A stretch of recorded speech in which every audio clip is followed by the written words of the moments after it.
What do most successful stores do to succeed in today's economy? We'll be talking about that with Bill Bush, Managing Director of I Love Pillow, on episode 13 of the Pete Primeau Show.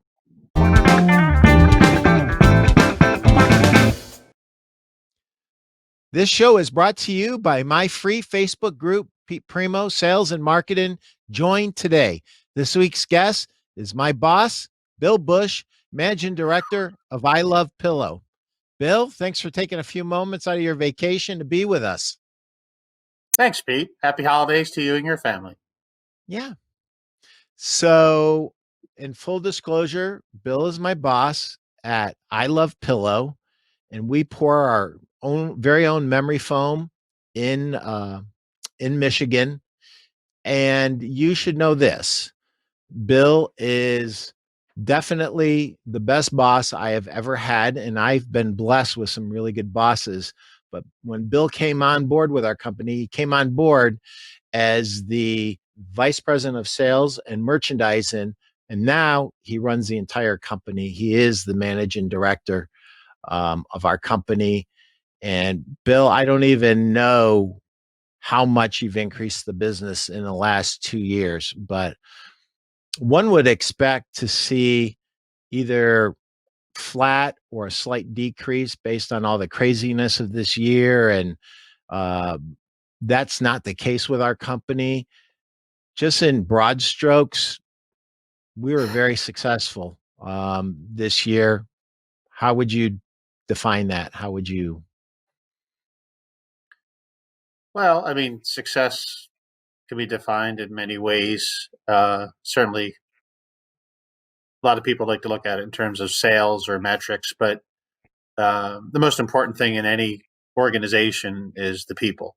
And we've been very fortunate to have just a wonderful team from our ownership group, which is just fabulous, down to every employee we've have or have added. And you know, when you have the term love in your name and you have a heart as your main part of your trademark, it's all about the people because they are the heartbeat. So Yeah. um, our team is just fantastic, and of course, the results have been equally as fantastic. We're very happy with the overall performance and growth, and really the trajectory of the business. And you're a huge part of it. I mean, uh, you know, uh, you're a huge asset to the company. So very Well, happy to have you and all our teammates. yep. I think that if I were to define the year 2020 at our company, is it was setting the right players on the field. Bill, I think we have a fantastic team. Wasn't necessarily that way when you first came on board. There was some work to do, and you've done a lot of the work that needed to be done. And I think we have a great team, and a lot of really great stuff happening. Um, quick, give us in just 2 or 3 minutes, quick history of our company and what we do, real quick, and then we will go on and talk about retailers and business owners and things that they can do that you've learned over the course of your many years in our industry. Um, so go ahead, do a quick commercial on our history of our company. Just Yeah, but who our company is? I love pillow. I love mattress. Our straight line is instant comfort, all night support. And in that simple tagline is who we are. Our products give instant comfort, and they support you all night long while you're sleeping and resting. And uh, we've been doing that for over 20 years. Um, as we know, next to air and food and water, actually before food, you need sleep. It's essential to life, and our products provide really great features and benefits to help you get a great night's sleep. Our company actually started and still is in the automotive industry. We pour and mold acoustically sensitive and thermosensitive foam. And, we were in business 20 years before we ever made our first pillow. And that's the neat thing is most people that experience our products were already customers. They just didn't realize it. Most car brands are already our customers. In our catalog, we show a Tesla as an example, where we make some of their most important foam parts. And you can imagine in a car, whether it's a seat or an engine block cover, these are parts that are critical to comfort, safety. No one likes a loud car. No one likes a hot car. No one likes an uncomfortable car. Same thing goes to a pillow, a mattress, or topper. And that really is the headline of our company. We're experts in pouring and molding foam, and most products in the sleep arena use that material, and we craft it ourselves. We don't source it from another company. We don't buy it from another company. We manufacture it ourselves. That's awesome. So, Bill, you have an unusual background in our industry. You haven't just been on one side of it. Um, you started off with Sealy. You've been a big time mattress buyer. You've had some big jobs in retail with really large companies, and you've been a vice president of sales of several companies. And you've had a chance to work with a lot of different dealers. You've been able to work with small dealers, really big dealers, the biggest of the big, and successful companies and unsuccessful companies. And so, what I wanted to do with this episode is kind of tap into your experience and uh, give business owners some strategies, maybe even tactics, what they can do to be more successful. And one of the things that I had to do last night is send an email to my producers, Simon and Billy. And when I didn't know our website off the top of my head, so I just Googled it, and I kind of laughed because there's a paid ad in front of ours, and I realized that we've been extraordinarily successful, especially when you look at this year. Um, and you are an expert on competing against a larger competitor who's more well known, whose name sometimes gets confused with ours. And, you know, many of our business owners and store owners out there, they are competing against larger competitors that have big advertising budgets and even people who seek and get publicity like we do. So obviously you focused on quality, and that's always been our focus. But what are some of the strategies um, that we've executed in the past year that other businesses could execute in the past year? Yeah, things that are transferable to those that own their own business. First, it's know who your brand is. You have to have a really good understanding of who you are, what you stand for, and how that's interpreted by those that either buy your product or do business with you. And then um, I read a book a long, long time ago called Soar with Your Strengths. And I pretty much have modeled, not all, but many of the things I've done with the many companies I've worked for that tie into that, which basically means don't be something you're not, understand the core competencies of your organization and team, and just leverage them. And so, in a simple form, that's what we do. Again, going back to what I said a couple of minutes ago, I love pillow, I love mattress. We have a big heart in the middle of our trademark. All night comfort, instant comfort, all night success. In its essence, that's our brand. And everything we do supports and endorses that trademark and that simple, simple message, whether it's a product. The strategies come back to we live in a digital world, which is a double edged sword. Long gone are the days, to your point, when a retailer, and I've done business in many retail markets throughout the US with many when the retailer was my customer or I was the retailer, I never had the biggest budget, not in one single market. So it all came back to knowing who your brand is, knowing how to position your brand, and driving it. It's like a rifle versus a shotgun, because you just have to be accurate. In today's world of digital, like you said, we can go anywhere and see all kinds of advertising, and the cookies follow us everywhere. Social media, but it's all about your messaging. It's not necessarily the quantity; it's the quality. So we focus on that, and we're very precise on our website, the content, the imagery, the color. Like we reskinned our entire website. Our Yeah. digital marketing manager is superb. She does an outstanding job bringing our brand to life. And we've worked really hard over the last year of really fine tooth reviewing every picture, every sentence. And it starts with that, because at the end of the day, we can sell direct or we can sell to our retailers. We prefer to have people go into the retail store and buy from our customers, because they can experience the product live and in person and validate their purchase. But I think that's important for retailers, is have a great site, know who you are.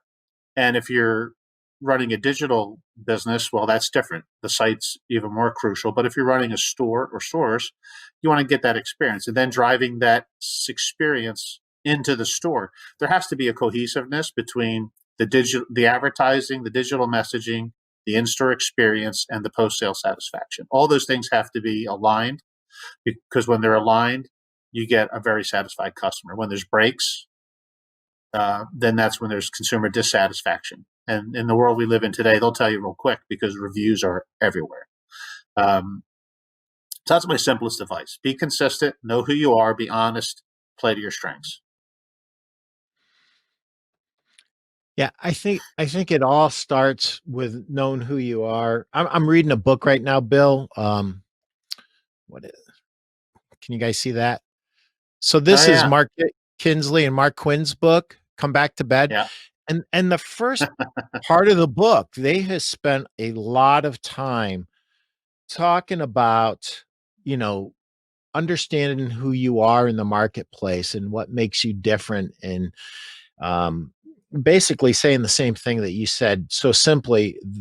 They have really gone into detail on it before they go into tactics in the book, because the tactics really don't matter unless you know who you are and you know exactly who your market is that you're trying to appeal to.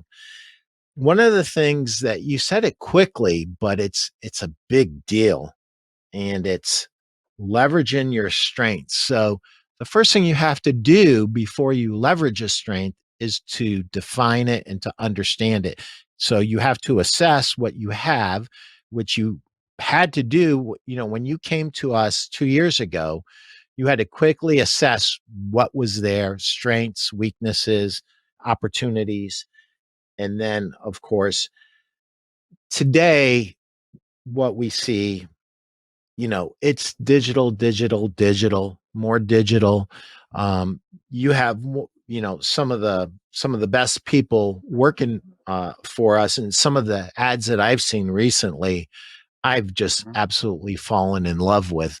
Um, you know, where we're really focusing in on who we are, what makes us different, our heart. The award that we recently won, uh, you know, and uh, I'm glad that you said the thing about reviews, because I beat my retailers to death with this, and all my friends that are in business.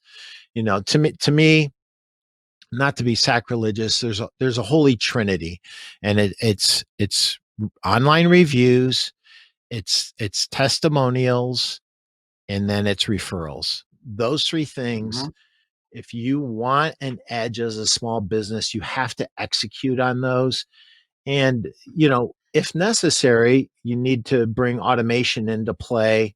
At least it has to be systematized so that everybody knows their role. Every salesperson that works for you, if you're a retailer, they have to know that you absolutely expect them to get the customer to give referrals, to give testimonials, and to give a 5-star online review. And everything that you do as an RSA leading up to that has to earn that those things, because those things aren't given, right? It's Yeah. they're earned. So I'm going to go the opposite way. When you went from wholesale to retail and wholesale and retail back and forth, what were the don'ts? What were the don'ts that you saw that were kind of like consistent? Like, what shouldn't a store be doing? What should a business not be doing? What are the pitfalls that they need to avoid? Don't be arrogant. Yep. Okay. As good of a brand or brands you may have, Yep. don't cut back on training and education for your company and your people. Because again, people are the engine of any organization. And once you stop training and feeding the knowledge, whether Yep. it's customer service, sales, marketing, people driving the truck, people doing the digital ads, you're just going backwards. Those are two of my biggest don'ts. And don't stop learning and don't stop trying to understand how to become better. A lot of companies get stuck in what they do and how they've done or what the good old days were. And it's like this elusive thing that, you can never go backwards. You can never recreate history at a point in time. I would say time and time again in the many, many companies I've worked for, whether it's in retail or wholesale, I've seen those mistakes over and over and again. The arrogance, the unwillingness to learn, the willingness to expand and listen to those who have other perspectives, and the willingness to eliminate or not train or coach or motivate their employee base. Those are just I can't tell you, I've seen them just about in every company I've worked for in some form or fashion. Yeah. And the thing that interests me the most out of what you said is that don't cut back on training and education. And so I think that what happens sometimes is the ownership is looking for a big bounce in terms of revenue expected coming back right away. If they don't see that big bounce immediately, they they want to cut back on it because they see it as an expense, whereas you are looking long term and you are seeing it as an investment in your people and in the culture of your company. Or am I Yeah, putting I words in your mean, mouth? if no, that's right. I mean, when you look at things that are points of separation in a company and their value proposition, cultural learning, attitude are things that attitude's hard to teach, but you can impact it with the right culture. Those are things that sound, uh, wishy-washy or whatever, but they make a huge difference, and they truly are competitive advantage for companies that do them correctly because you can't easily replicate them. They're very hard to replicate. Well, I have to jump on this one. Impact and attitude. So, if the truth be told, when you came on board, I was probably just about ready to put my resignation in. But when you came and you traveled with me, I automatically just saw a kindred spirit, somebody who wants to win, somebody who has won, and somebody who's going to win again, and someone's that's going to change our company in a positive way and help our dealers be very successful. Um, so, in terms of impact and attitude, what are the things? I mean, you bring a lot of energy when you walk into a room, Bill. It's like plugging into electricity, brother. It really is. And do you do that on purpose, or is that just who you are and what happens? No, I just am who I am. I don't put anything on for show. I mean, there are situations, yeah, where I do things to make a point, but no, I just am who I am. Okay. So you're just a real high energy guy. And I only have one speed, just like I told your producer. yep, yep, yep. Unfortunately, I'm pretty much the same way. So Yeah, it's when, high. It's when high energy and can be a little bit louder at times, but yeah, yeah. I'm gonna do a 10-second commercial. Hey guys, this show is available as a podcast on your favorite platform. Search for the Pete Primeau Show on your favorite platform. Simon and Billy at Get Super Serial, they have me on every platform. It doesn't matter what platform you use. If you want to listen to this, if you pick this up on YouTube or on Facebook, and you want to listen to it as you're driving as a podcast, just jump in on your you'll find me. All you have to do is start typing in the Pete, and by the time you get to PRI, my show pops up. Anyway, I don't want to leave impact and attitude alone because it's a big deal. Um, when we're selling anything, whether we're a business owner or we're a professional salesperson, um, our attitude determines our success sooner or later. And it can't just be a short term, adrenaline, rush. It has to be a positive attitude all the time. And so, other than modeling what you want, is there any tips that you could pass on to our business owners or to our salespeople for that matter about how you, as a leader, can impact attitude of those who report to you?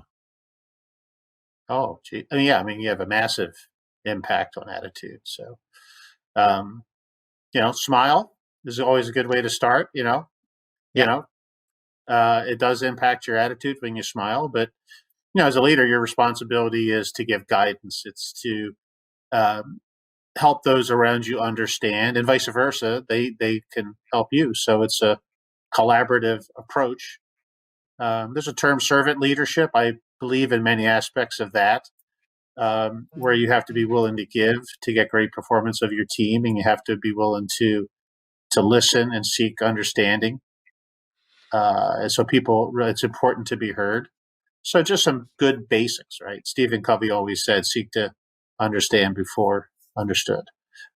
So I try to do that quite a bit, and you know, just ask people their perspective on things. Don't assume you know why. There's the one of the people I used to work with a long time ago used to say, always try to find the why behind the what. So somebody did something, that's the what, but try to really understand why they did it or what the thought process was before providing any input or passing any kind of judgment or giving them any feedback. So those are just some simple things that I kind of think about most of the time.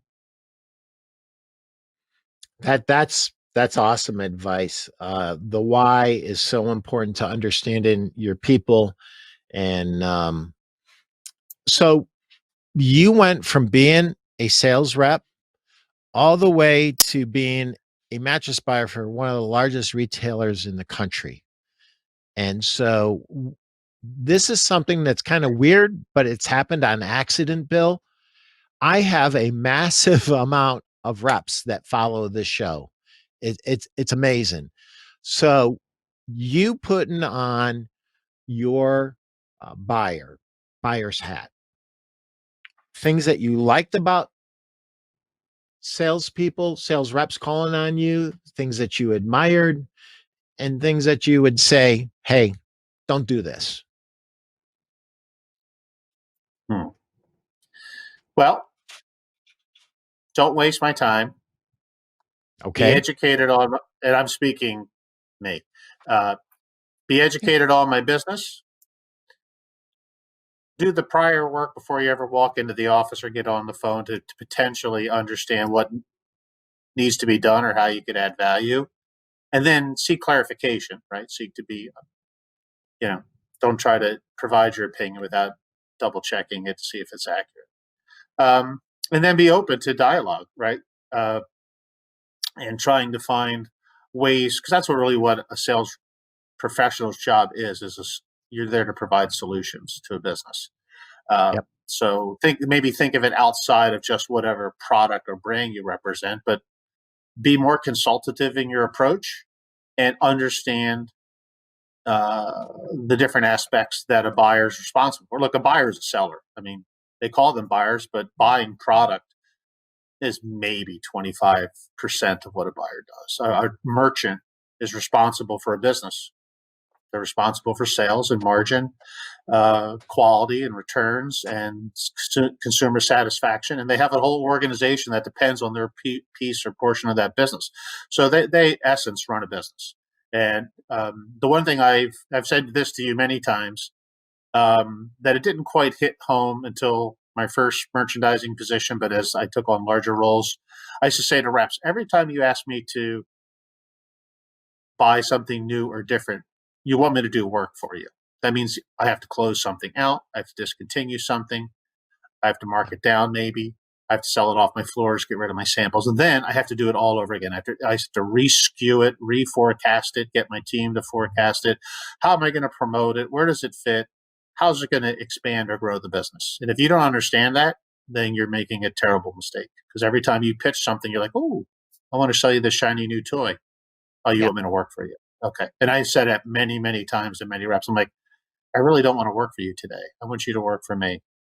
And I would only even say that to the ones that I thought would be helpful. If I really didn't Yeah. think they didn't do the fundamentals or basics, they wouldn't even get that much feedback from me. So, Right.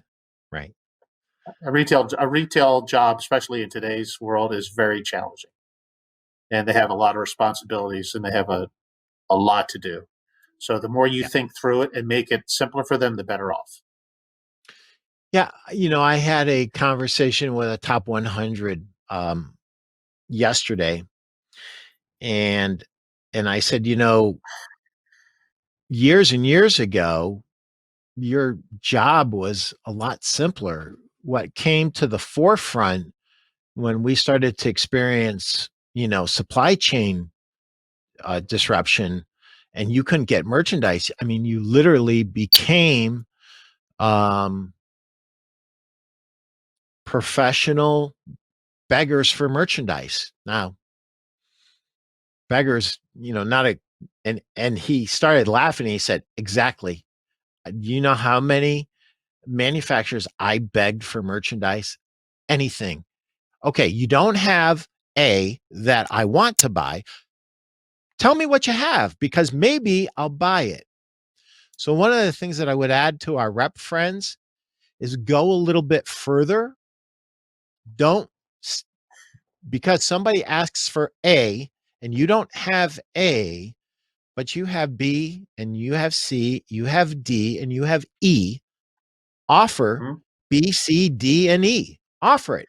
You owe it to them. Sure. Forget about you. You're not being selfish. You owe it to them to let them know everything that you have to offer, and that they're a professional buyer. They can say yes or they can say no.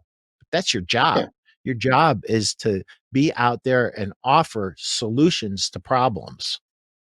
Sorry, Yeah. I got off That's that. track. No, I think that's a no, but A, because we haven't really talked about the supply chain impact, and we both know because we talk 4 or 5 times a day sometimes. The supply chain impact since COVID uh, across the world has been like nothing any of us have ever seen. So it has challenged, I would say, close to, I bet you, most companies. I mean, our company as well. I mean, we're vertically integrated with our phone, but still been challenged Yeah, with all the raw materials, whether it's short lead time, long lead time. To your point, we've had to change sources holistically because some companies literally just couldn't provide, whether it's TDI shortages or importing issues, or now that there's not even containers to be able to import, whether it's China, Eastern Europe, whatever.